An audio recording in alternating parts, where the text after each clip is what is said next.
Hi, I'm Tristan Smith. I'm a researcher at University College London and a director at UMass, which is a consultancy focused on decarbonising the shipping industry. I lead a research group that's multidisciplinary, so we look at shipping, international shipping, domestic shipping, from both an engineering perspective but also a commercial and economic perspective and a policy and regulatory perspective. Hello, I'm Derek McGlashan. I run a sustainability consultancy called Saltair Sustainability, and I'm a non-exec of a number of organisations, including Marine Zero, who are also present here today, and Port Cromarty Firth, amongst a number of others. Hello, great to be here. Martin Alderson, I'm the Development Director for NatPower Marine. We're a private company.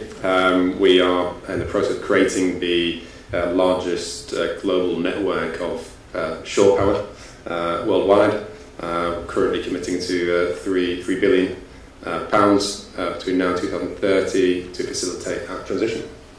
Okay, first I'm going to come to you, Tristan, because I think it's really important. We know what we're talking about when we say a green shipping corridor. So I'm going to ask you to set the theme here by saying what it is off of the, obviously what happened in COP26. Yeah, so thank you very much, Sue. So you were referring to COP26 presumably because of the Clydebank Declaration, which is when it's really got formalised. There are lots of people discussing it in various different names, but the idea of a green corridor probably got used most consistently at that point. And the vision there was actually the UK government looking at international collaboration. So this is not voyages within a country, but voyages between two or more countries, that had undertaken an effort to significantly decarbonise, to move to the future long-run solutions. And there's some terminology that's kind of evolved since, which maybe helps to clarify that a little bit further. So we have often reference to dark green corridors, which is a phrase used associated with the ultimate zero-emission solution. So, for example, a full battery electrification of a green corridor, or a use of a zero-emission fuel, such as a electrolytic hydrogen-derived fuel, where the hydrogen originates from 100% renewable electricity. So those are options which are often called dark green, and then we have lighter green. There are 50 shades of green. There are lighter green corridors, which are the ones which perhaps use the less scalable solutions, which would still achieve some emission reduction. So, for example, a biofuel-powered corridor. And you'll notice that I'm mainly talking about the energy that a ship is using for its propulsion between two different ports, but we've also had ideas where that could get extended to be more of a supply chain end-to-end concept. So from the factory where a good originates to the retailer or even the end consumer, taking into account all of the emissions, not just of the sea voyage, but also of the port operations, of the hinterland connections and the distribution, the last mile, everything that has got a transport emission associated with it.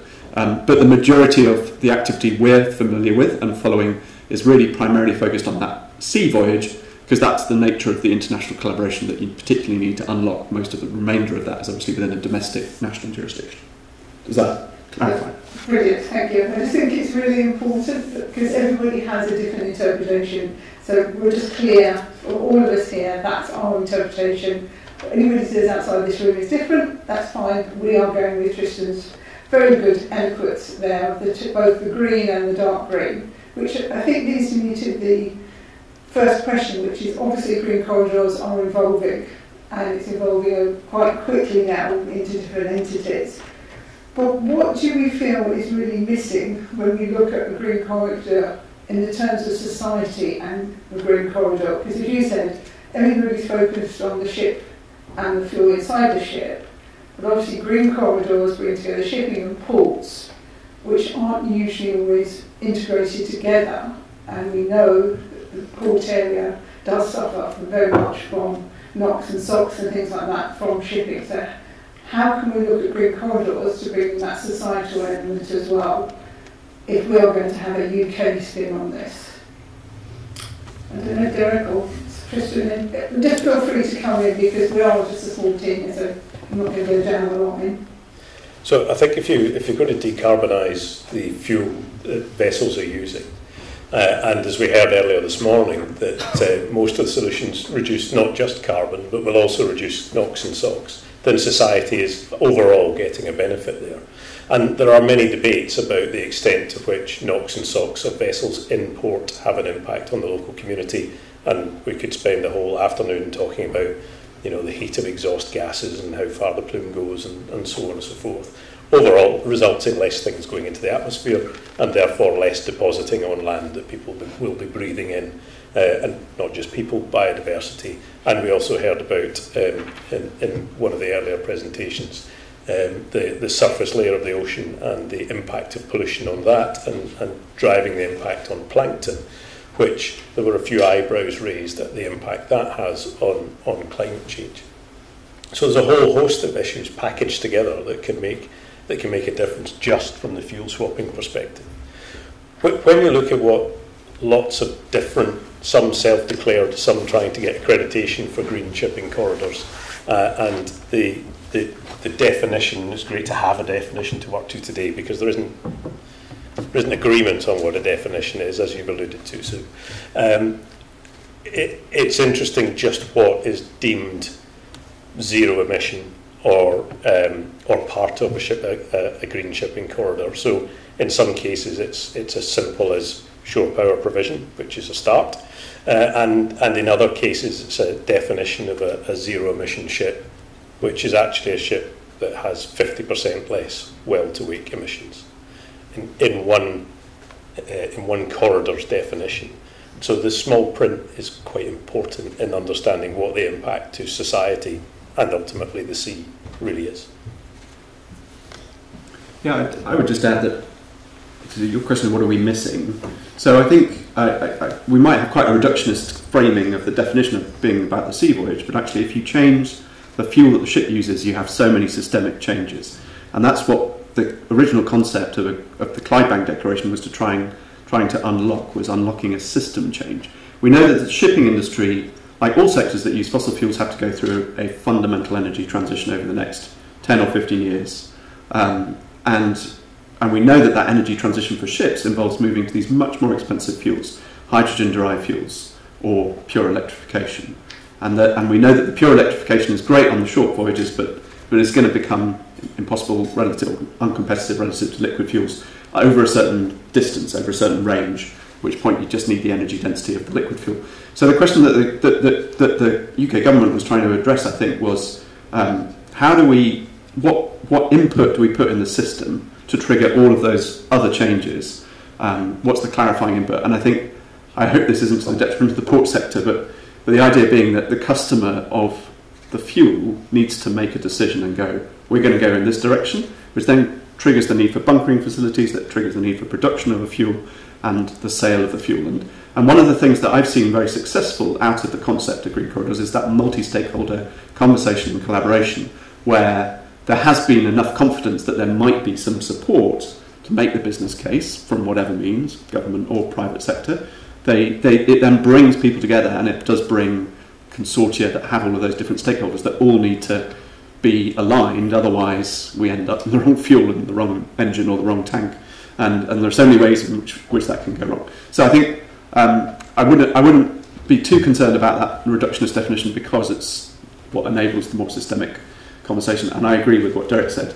If this is an energy transition, we need to solve air pollution as well, but the air pollutants are predominantly resolved, not wholly resolved, if you have the energy transition, or at least we have a more constrained problem at that point.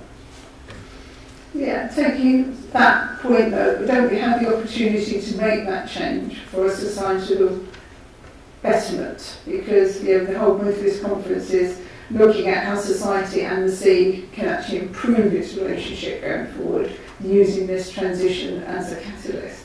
So better air quality at ports should be such part of the green shipping corridor or not? I guess I'm saying, Derek, that certainly sulphur and particulate matters get removed as soon as you move away from the sulphur fuel oil, high sulphur, low sulphur fuel oils that we use at the moment. NOx doesn't necessarily, so that needs to get controlled as well. But we're talking just about regulation. You don't control NOx because companies want to control NOx. You control NOx because the UK government or the IMO or the EU put NOx standards in place that drive down the emissions intensity, and we absolutely need to do that in parallel to have lower and lower levels, because it is an air pollutant that does significant damage. And Martin, I'm sure you want to add in your view on green corridors and what else should be added into this mix. Yeah, no, absolutely. I think for sure there are certain things missing. I think obviously the green corridors are a really positive step. We know that, we've witnessed that through what we're doing at Nat Power. But I think there's a few things, and in terms of society, we know that there are clear benefits. There's health benefits, and there's different ways of how you approach that, and that can be engaging more with the local workforce through labour unions and things like this. But overall, in order to promote this really and move it to the next level, it's one of the big questions is how do we create this at scale? And I think that's something which certainly with our approach, we need more of these approaches.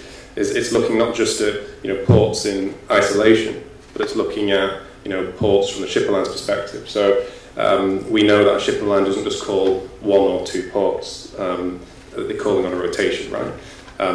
And I think that's something which is really important, because when you're looking at vessels that are wanting to retrofit, wanting to invest $250,000 or $500,000 plus of investment to be able to, let's say, connect to shore power as an example, we have to give them incentives to do that. And so if we start looking at it from a net point of view holistically, this enables then shipper lines to start strategic planning then across their whole rotation. And that means not only just retrofitting for connecting up into shore power at port, but also in terms of propulsion and these other things. I think when you also consider that a vessel, in terms of its whole lifetime, 16% of its emissions is actually created in port. So it's a huge proportion, right, of emissions. So I think by applying that approach, it enables us to move a lot faster. I think also there's the question of finance, so investment. So who's going to put the investment in? We're talking about tens of millions at each terminal. Considered ports of many terminals. Worldwide, we're talking about a huge investment. Overall, you look at the industry in terms of maritime clean energy. We look at it in terms of comparing it to the US, for example. The total required clean energy for the maritime industry by 2050 is equivalent to the whole consumption of the US in terms of electricity. So it's a huge challenge. So certainly, as I said before, in terms of collaboration and working together, but also looking at it from the shipper line's perspective, I think is really important. Justin, do you want to come in? Yeah, I'm just going to try and separate a few things, because Martin's. I like the way that this is going, because that's how do we scale this up. The problem is, I don't think we've got any green corridors or significant dark green corridors, which is what we think is the minimum requirement already.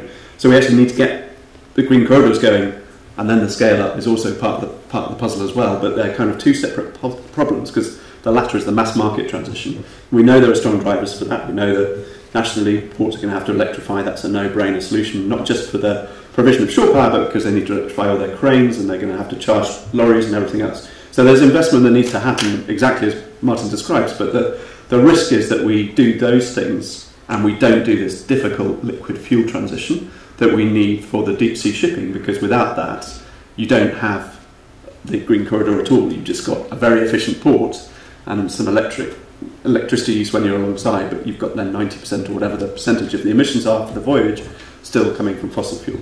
And the problem with that is that it needs someone to support the cost premium associated with a more expensive fuel. So we have IMO regulation coming that will mandate the mass market transition, and we can be confident when we look at that IMO regulation, but by the time we get to 2040, that will have to be mature and in place and scaled up. But the puzzle for me is, it's 24 now, it's 16 years to 2040. We don't have vessels operating on hydrogen-derived fuels, except for one or two pilots and isolated examples. We don't really have that evolving. We should be seeing that mushrooming very fast over this decade, over the remainder of this period, if we're then going to be in the point where we get the sort of tens to hundreds of billions of dollars that deliver what Martin's describing, not just in the renewable power, but in the provision of the electrolyzers and the provision of the Harbour Bosch and whatever you need in order to produce the fuel and the bunker infrastructure. So there's a sequence that we need to work through, and it's worrying to me that we still haven't really started that sequence.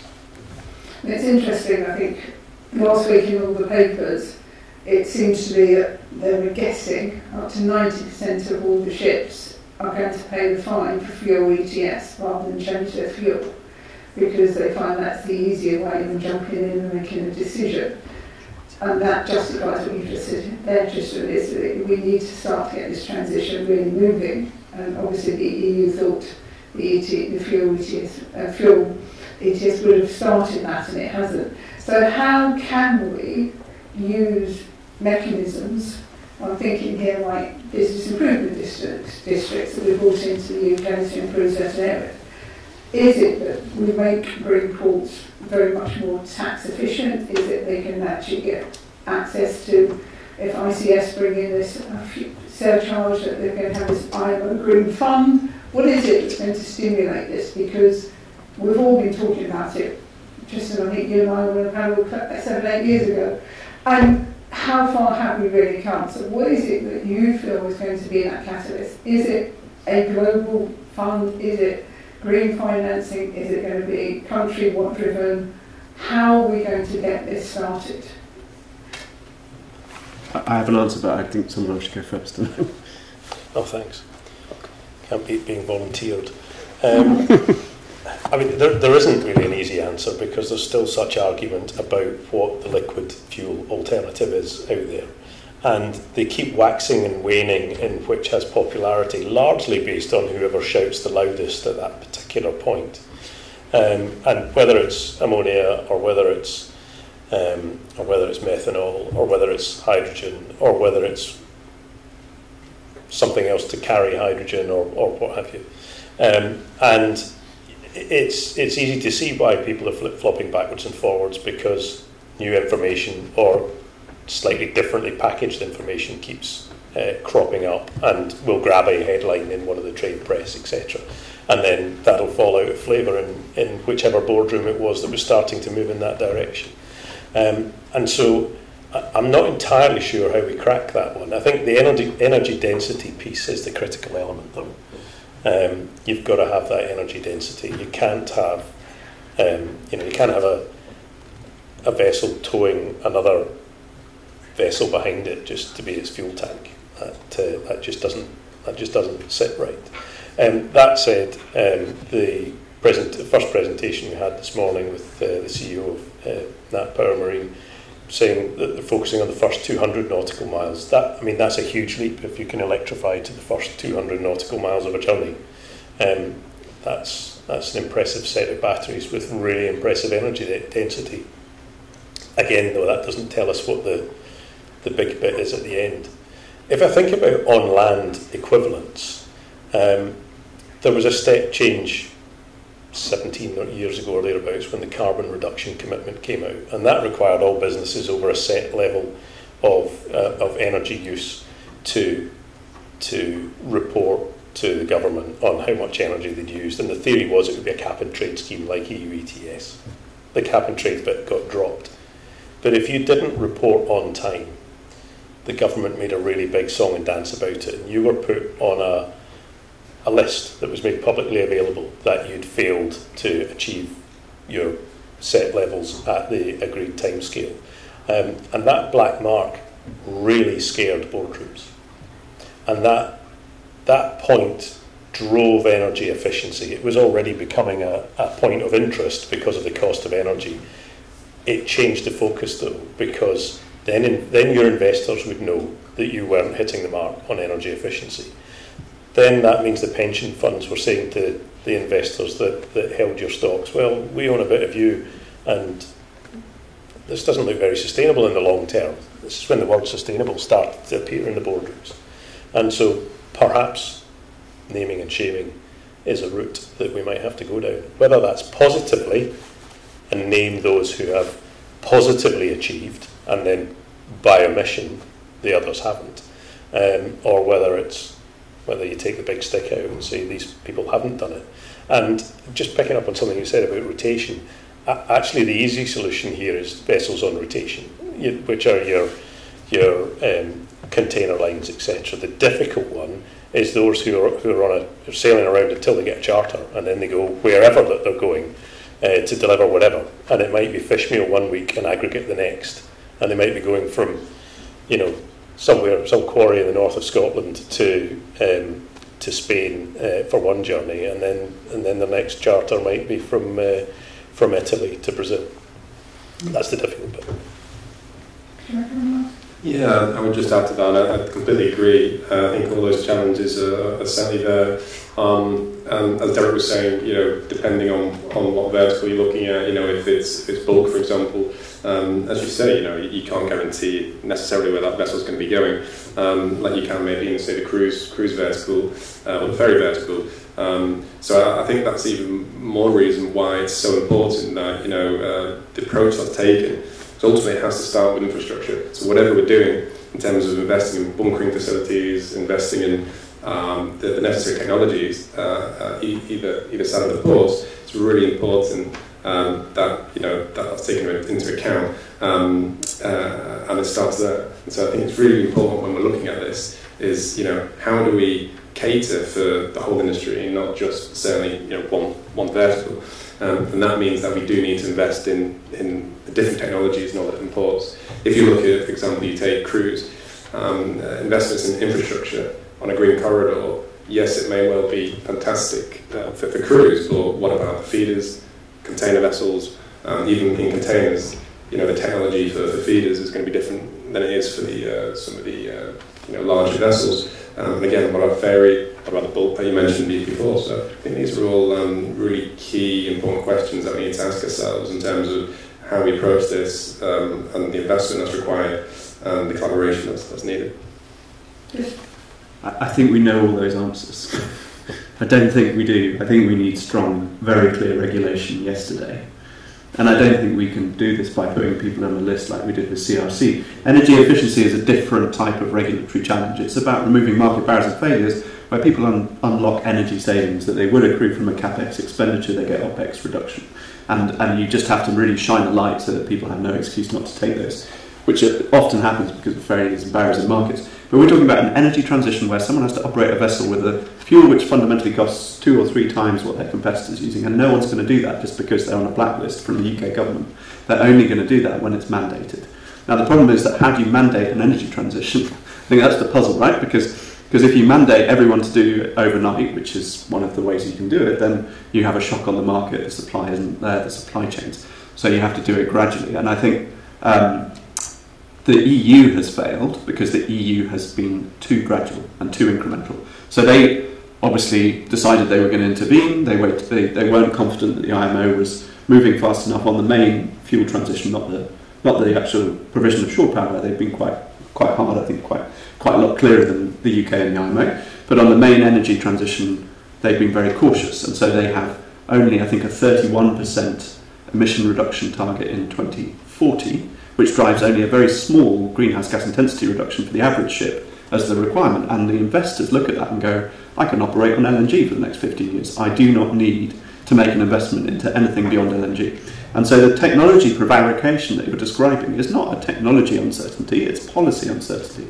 It's made by Maersk and CMA and all of those other big lines going, well, am I confident that the regulation will mandate me to move to hydrogen-derived fuels, or do I think I'll get away with biofuels and LNG for the next 15 years? And I think that too many of those corporates are going, I don't believe the regulators are actually going to drive this transition. I think I can get away with an interim technology which isn't going to create the deep emission reduction and doesn't build the supply chain that we need in hydrogen-derived fuels. I'm going to bet on LNG. And it's so depressing. And it comes from this squandered opportunity to use the period since COP26 when the UK government said we need to do this, to there being clear support for this small window of time before the IMO regulation kicks in. So we know the IMO is coming in 2027, it's got a committed to entry into force of its international shipping regulation, but if someone wants to make a progressive decision now, they have to second guess what that regulation will be and they have to manage the period of the next 3 years. And the UK government could have stepped in and said, okay, so for the subset of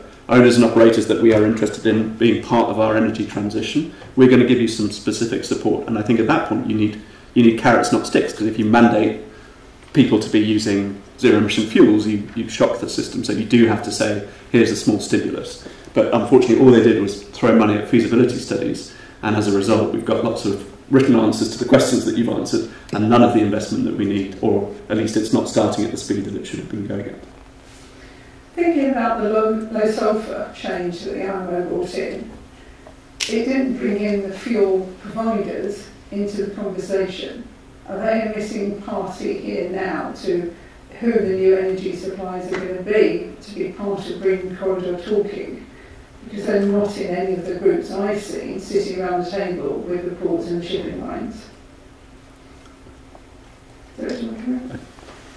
You sit around these tables? I mean, I think they're a critical part of the story. There is a naivety around a lot of the conversation about fuels for ships, that ports will invest in the supply chains and make these future fuels. And that's unlikely because they haven't done it for hydrocarbons, except for a handful of cases. Generally, there is a fuel supplier. It could be your Exxons, your BPs, or it might be someone you've never heard of that's a regional one that buys it from a refinery, etc., and gets it shipped in. Electricity might be different from that, but again, ports are probably not going to focus on generating that primary energy at a scale required to deliver it to ships, because land is expensive and you make more money out of port-related activity on your land than you do generating electricity. That's just the nature of the beast. So you'll focus your land bank and safeguarding your land bank for your port activity. Plus, you'd hope if you can get your alternative fuels through a third party, then you'll drive more development of your land bank. Space is the big issue in ports at the moment. If you look at the offshore wind energy transition, there isn't enough space to deliver what's committed now, never mind the aspirations that have been announced. And there's a decided lack of facilities for floating offshore wind. So there are lots of competing interests for space in ports, and so the trouble is you've got the devil in the room with you if you're trying to have these conversations. And if they're willing to play and be part of the solution, then that's great. Whereas if they want to frustrate, it's going to make the process really difficult. But I would certainly be advocating you want those organisations who want to supply these future fuels in the conversation, rather than trying to have it without them, assuming the port's going to make the investment, because they need to make a lot of other investments, and that's predominantly in concrete and dredging. Yeah, I mean, it's an interesting observation. I do find that you often have the fuel supplier in the consortia that we work with, or the energy provider, should be more inclusive terms, sorry. And there are two types. There are the incumbent Shells and BPs and fossil majors that are primarily using this as an opportunity to sell their fossil portfolio, or some sort of euphemism of that fossil portfolio, like a biofuel. And then there are the new energy majors who, as Derek describes, are actually really trying to see how we can use this as an opportunity to make an energy system change. The Amagis, the CWPs, the Fortescues, and those guys are all involved in Green Corridor conversations because they're desperate to figure out where their early adoption scenarios are going to be really taking place. But they invest the effort where they see jurisdictions that are supporting that, and this is where the UK is probably missing out, because we work a lot in Singapore, for example, where Singapore has invested hugely at a state level to being an ammonia bunkering hub, and so Fortescue have parked their Green Pioneer, the first one of the first vessels to use ammonia as a fuel, in Singapore, and they've done their bunkering trials in Singapore. And so once a country goes, I'm taking this energy transition seriously, I think the fuel suppliers and the new ones that you want and enter the discussions very heavily. But when they look at the UK and go, these guys don't know what they want, they don't have an administration that can make any decisions fast enough, we're going to go to Singapore. That's kind of a natural response, I think. But it needs a counterpartner, because you need to fuel both sides, don't you? Well, not necessarily. You can bunker in Singapore and travel to lots of other countries, so and do a round circuit. I mean, the energy density is a problem, but it's a factor of 2 on the conventional fuel. And many ships are designed with an endurance of multiple months, and so you don't necessarily need to, with the exception of electrification perhaps, where it's particularly useful given the capital cost of batteries, you don't necessarily need to have bunker provision in every port that you do a port call in. And I think also, there are liner companies and there are tramp ships, but there are also a lot of vessels that are doing shuttle operations. And so we've looked particularly, some of the Green Corridor activity we've looked at is Australia to China, where bulk carriers are just shuttling backwards and forwards, and they have very simple operation, and they can actually do it with investment primarily in one end of that supply chain. So it's not a given that we see this first with container lines. I think we have a mix of where the liquid fuel energy transition might happen. It's different for the battery fleet. Martin, what sort of conversations are you having, and how proactive are you seeing these discussions, bringing all the players into the groups? Yeah, it's certainly speaking as an energy supplier. It's not just electricity that we supply, but if you're looking at electricity, in all cases, in most cases, certainly when you're looking at alternative fuels, shipping lines, there will still be an element of emissions at port. So, when we're speaking to the ship lines, they're still asking for that element in terms of being able to charge up and utilise cold iron at port. So I think, from that point of view, certainly looking at it from both sides is important, and having that available in ports on the rotation is going to be key. I think, wherever we seem to go, it seems to be the same sort of challenges. We talked about investment earlier, but of course power and the availability of power is something which is a real issue. And we're seeing that the UK is taking, in some cases, 5, 10 or more years waiting in the queue to try and actually obtain electricity from the grid. So that's something, from our point of view, where we've come at it very differently. And we've got an energy storage part of the business, which is putting in around about 10 billion into the UK to upgrade the grid to be able to store that energy, to be able to utilise it at port. But pretty much wherever we go, and as part of these consortiums, power normally tends to be at port a major challenge. And I think the ports are not energy suppliers. That's not what their goal is, right? They want to try and get cargo at the quay. That's what makes them exist. They want to bring more vessels in. So I think, being able to take that out of the equation for them and being able to come to the table with additional power rather than taking away power from the port is really key. And so those discussions very much start usually with, okay, are we going to be talking about in 2 years' time? Are we talking 5 years' time, 10 years' time? I think that the approach that we're taking is we're looking at trying to make things happen in a couple of years rather than, the traditional sort of average 7 to 10 years, which we have been seeing.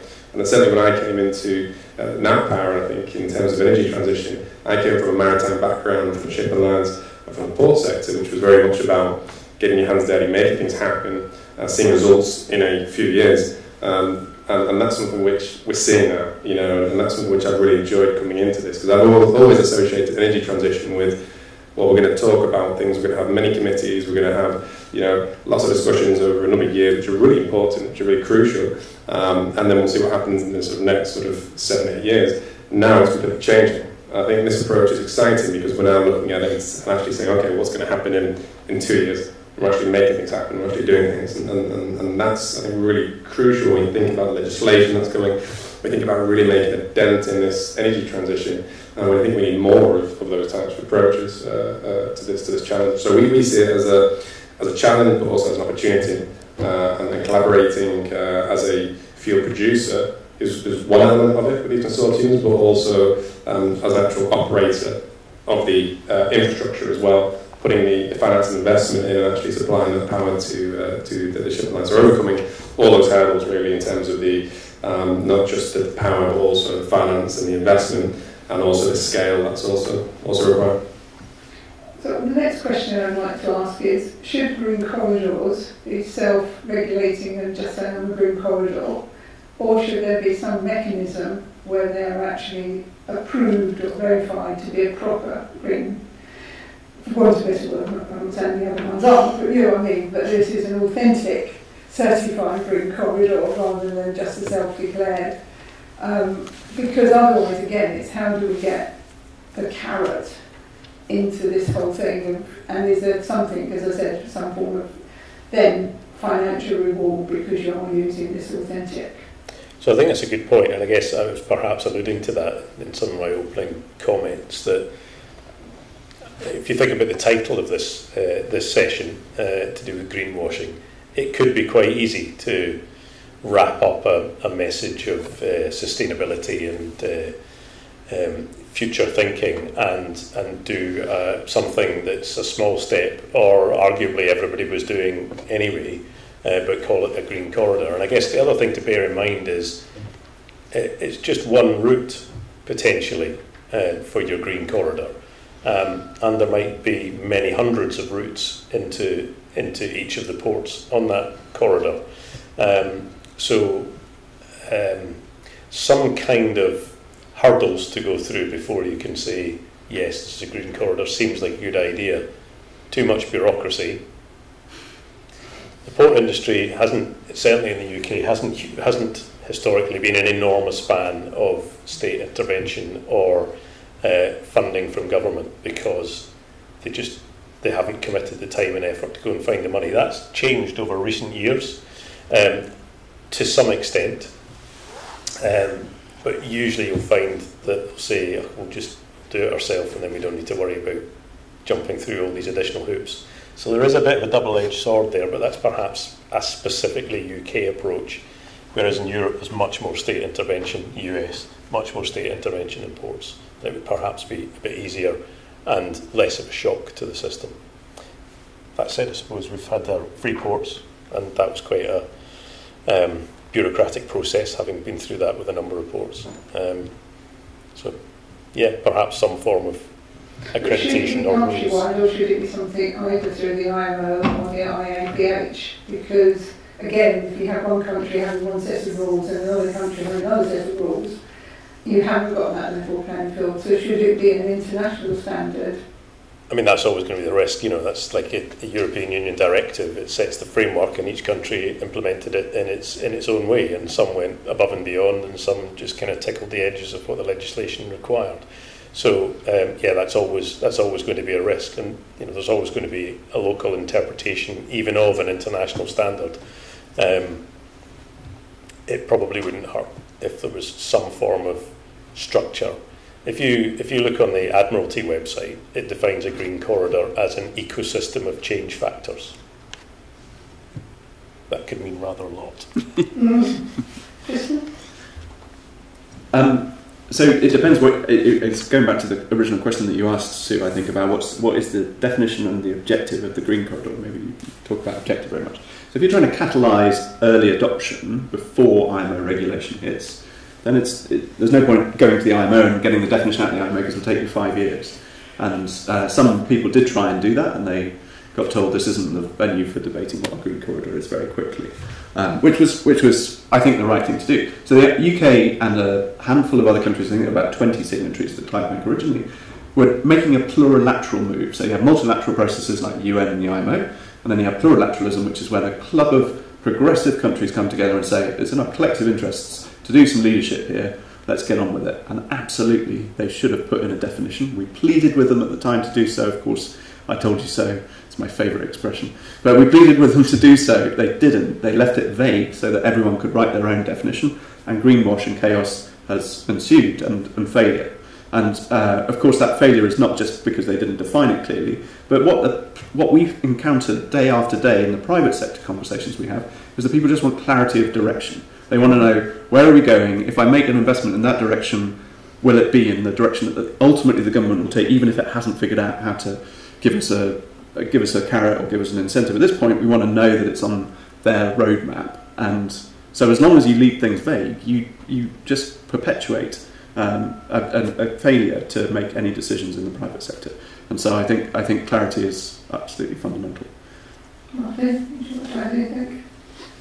Yeah, I think what Tristan says there is really, really important. And I go back to some of the things I said before. Going back to the beginning, I think it's really important that we do have the right fuel producers as part of the consortium. I think from the beginning, from the outset, and that we have the investment. There are private companies out there that are willing to back this across a number of different fuels. It reduces the burden of the taxpayer. When we actually look out there in terms of the available private capital, we're talking around about $7 trillion for the maritime industry. So if we just take, that's over twice the size of the UK GDP, right? So there is certainly available of private finance out there, and I think that's something which is really key to getting us moving. You know, when we look at the funding, which has been positive, but you know, that takes time. That takes time to apply. It doesn't solve a complete problem. It still requires normally a gap where other parties need to come in. So I think having the right investment and the right parties that can do that is really key. And it'd be great to see other businesses come out from that approach, looking at that type of investment that is available and support that, right? So I think that's number one. I think that's one of the key things. But as well, it's looking at in terms of the available power. So how are we going to do that from a port perspective, and how are we going to be able to do it in a way that's economically viable as well? Because if we just look at it again from an isolated port point of view, it's very, very challenging for anyone to make that work, right? So again, looking at it in terms of a network, we're seeing that with EV challenging. You know, that's completely changing now the way the EV sector is going. So it's very much like that, really. Shore power is really like that on steroids. So I think it's a very different approach, but I think the capital is out there, and I think it'd be great to see others take that approach. Okay, my last question is, as I mentioned earlier, is that Peter's really keen to get a charter from this conference about how there's a deliverable that he can hold to the conference too. So how do you think Green Ports can add to his mission, which is blending the society and the sea together, as a way forward that can get something can go into his charter? Has anybody got any ideas to help Peter?